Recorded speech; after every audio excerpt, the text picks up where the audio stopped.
My name is June. Welcome to my channel. If this is your first time tuning in, I am covering my Chicago Marathon training block for 2024. So if you're simply hitting the pavement or tuning in, I appreciate it. I want to cover 4 things that are helping me work through a injury that is taking its toll on me. So as a beginner runner, hopefully this helps you as well. Let's get to it.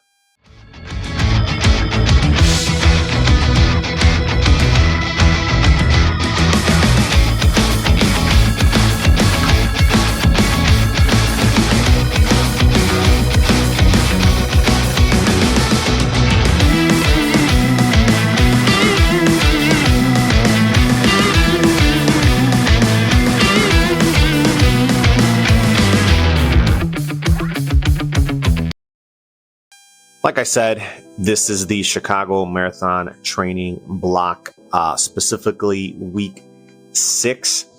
So quite a bit to go. However, I am working through a shin splint injury that does act up after my tempo runs.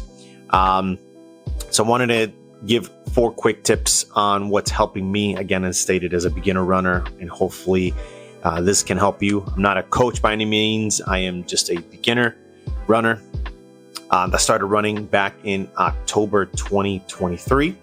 Completed a 5-miler back in March. Completed a half marathon in June and decided to lace it up and say, you know what, let's go for all the marbles. And the exciting thing about that is that completing the 26.2 with Bank of America, they are giving participants an additional medal for completing the 3 runs that they sponsored this year. So very excited for that 4th medal. So before I give my rundown of week 6, like I said, right, there's a couple things that I'm incorporating now heavily into my runs because of these shin splints that I'm working through, and mainly, or more specifically, my left leg. Like right now, just sitting, I'm in pain after yesterday's run. So I'll have to give it at least a day or 2. And one thing that I'm doing, if you're watching past videos or even future videos, is I am incorporating a Peloton bike ride to make up for one of the runs, depending on how my leg is feeling. So with that said, here goes. So point number 1, right, is properly, and I'm looking at my screen, so if you see me looking down, I wanted to jot a couple things down. So for us beginners, and actually this will work right as you move on to, if you continue running. So hopefully that's the case. So properly warming up. And you can do that by doing a couple things, but it's important to get some stretches and some body movement just to prepare your muscles and joints for a run. For my work, or for what I do for work, I sit most of the day. So when I first started, I would simply put my things on and head out for a run. And it did catch up to me specifically. So what I'm doing now is incorporating a couple things, dynamic stretches, and you'll see this in a lot of videos that I recommend you look up, and that is leg swings, arm circles, lunges while you twist. Again, that's going to help increase blood flow, flexibility of the muscles and joints. A light jog or a walk. So what I'll do is I'll start walking for 5 to 10 minutes, and then I'll jump into a run, or I'll use this time to do about half a mile to a mile walk. I'll take my dog out, bring him back, and then I'll take off running. But again, this is to increase a little bit of the heart rate, body temperatures, and again, preparing the muscles to get to work. And that's what we're trying to do. We're trying to work. Another thing is high knees. I don't like doing this too much. I don't know. I just feel like my belly, I feel like my belly gets in the way. So I'll do a couple of high knees And then again, that's when you jump right and you bring your knees up to or as close to your chest as possible. But this engages the hip flexors, the quads, the core, and the core is huge, and I'll get to that in just a moment, in activating the muscles that are primarily used when running. Butt kicks is another one, right, where you kick your legs back and essentially kick your own butt. Leg crossovers, skipping or bouncing, and you'll see this, right? Again, you want to get these muscles up and running and get to work. Number 2 is gradually increasing mileage. And from reading online, there's a 10% rule, which states, avoid increasing your weekly mileage by more than 10% to reduce the risk or overuse injuries. When I started off slow. However, in January, when I was prepping for that first 5-mile official run, I started to train for a half marathon. I'm like, right, if I train for more, then I'll do great. However, right, since my body was not used to that type of training, the overuse did catch up. So going from very little mileage to high mileage does take a toll in its body. So if you're increasing mileage, keep it no more than that 10% each week. The gradual increase gets your body to adapt. When I started running, I was using the the Runner app, and I started with a 5K, which worked great.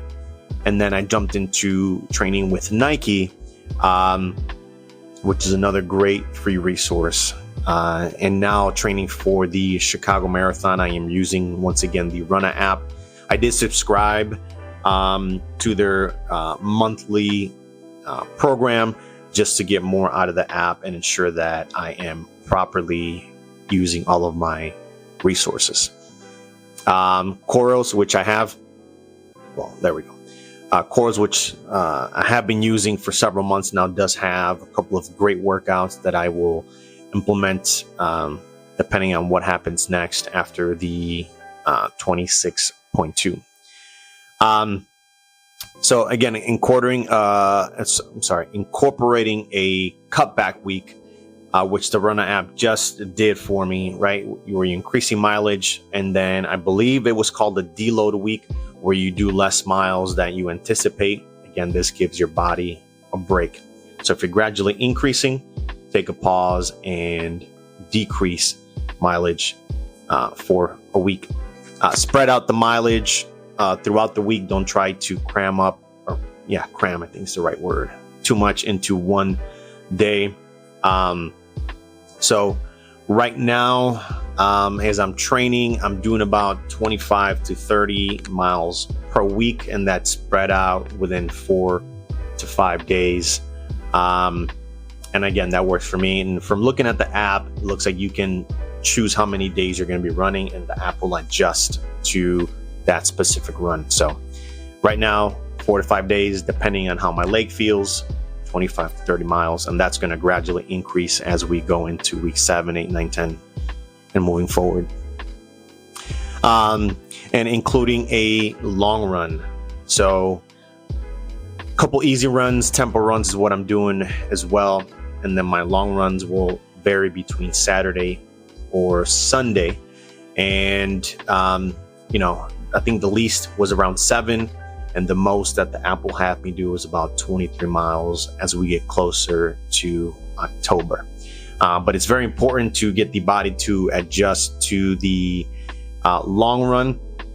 And for me specifically, I don't have a time in mind for the marathon because it is my first and not sure what to expect. So right now, all I care is about finishing the 26.2. So when I go out for these long runs, I'm not trying to hit a specific time. I'm just trying to ensure that I am completing the mileage, regardless of how long that takes. But from reading, getting your body used to moving for more than an hour or 2 or 3 is great. Fantastic. Number 3, strength training and stretching.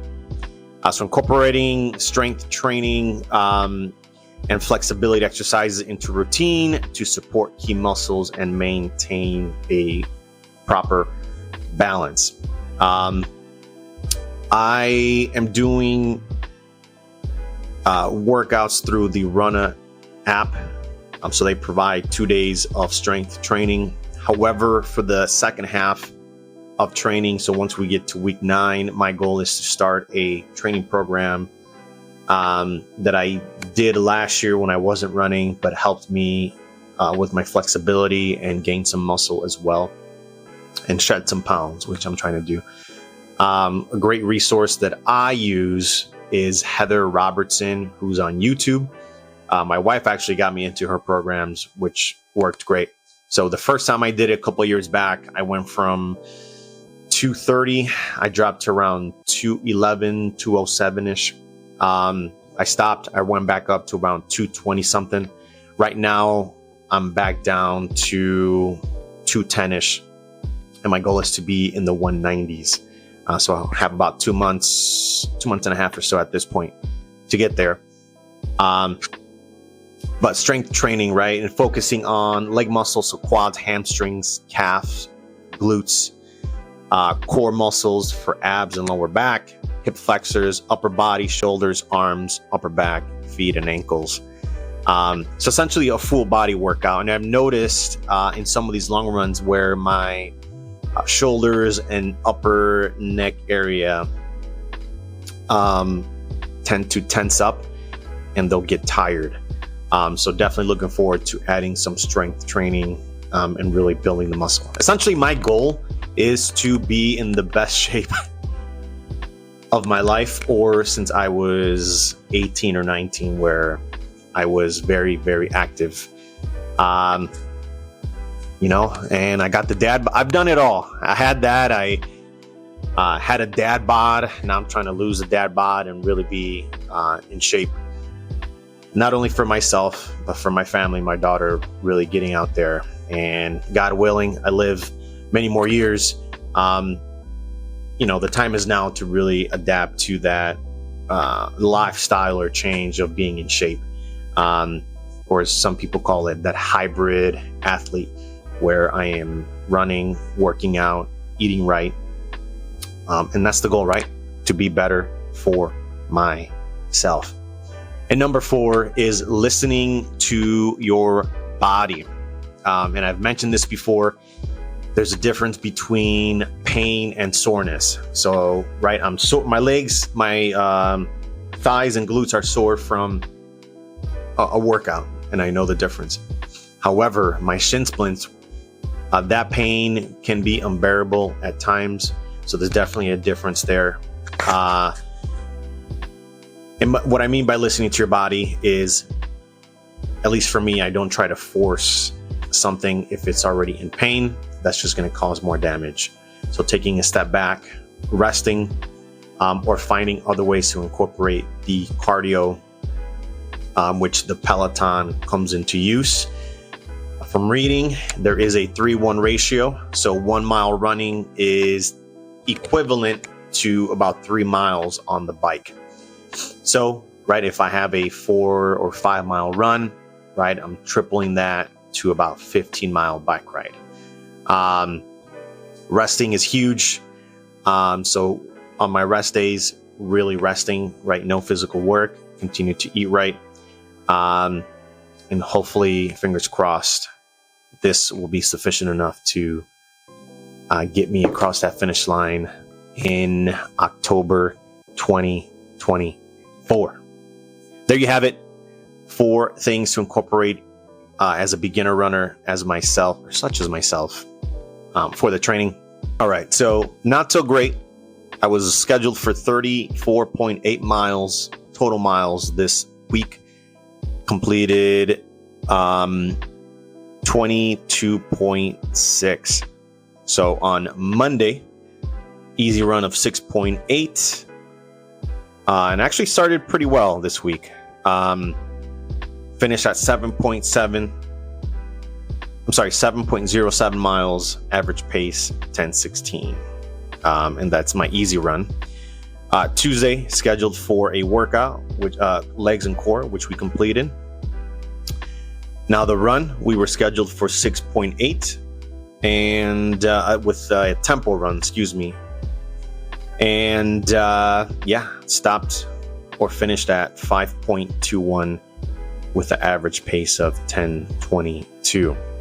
So what that tempo run consisted of was a 1.9 mile warm up at an easy pace, 1.9 miles at we did it on the, looks like we did it on the treadmill, excuse me. So I'm going to switch it to miles per hour. So 1.9 miles per hour, we did it at 5.7 miles per hour, and that's on the treadmill. And the reason I switched to the treadmill is because it feels a bit easier on the legs.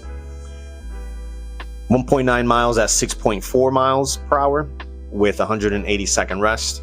1.2 miles at 6.5 miles per hour, 120-second rest, and 0.6 miles at 6.6 with 90-second rest and a 1.2 mile cool down. And per my notes, stopped early because my shin splints were back. Wednesday, we're scheduled for a 3.7 easy run. Did okay, 3.72 at an average pace of 10:42. So we completed that. Thursday, we were scheduled for a 4.5 mile run, which we completed. A lot of numbers here, but it was called fast 8 4s and 2s. So essentially a mile easy, and then switching at 0.5 between 8:50 a mile with 90-second rest. Then it goes to 0.25 miles at 8:25, 60-second rest. And then 0.1 mile per hour. 0.1 mile at 8:05 with 40-second rest. So it switches between that. Now here's the big mess up. So I was scheduled for essentially a half marathon, or 12.9 to be more specific. And I didn't prepare well on Friday, though I did rest. I didn't eat well. It wasn't good. And for the scheduled run, 12.9 started, wrapped it up at 2 miles due to my left leg feeling like it was going to give out. And those 2 miles were at 11:33 mile pace. So very slow, very sluggish, very painful. So called it quits. And that was week 6. So not happy about it, although there were some good days between there. But week six is done. Now we're moving on to week 7. So if you're still here, I appreciate you tuning in. Again, my goal is to discuss things on running, possibly other things, fatherhood, life. I do it all. So until next time, my name is June. This is June Running. Adios.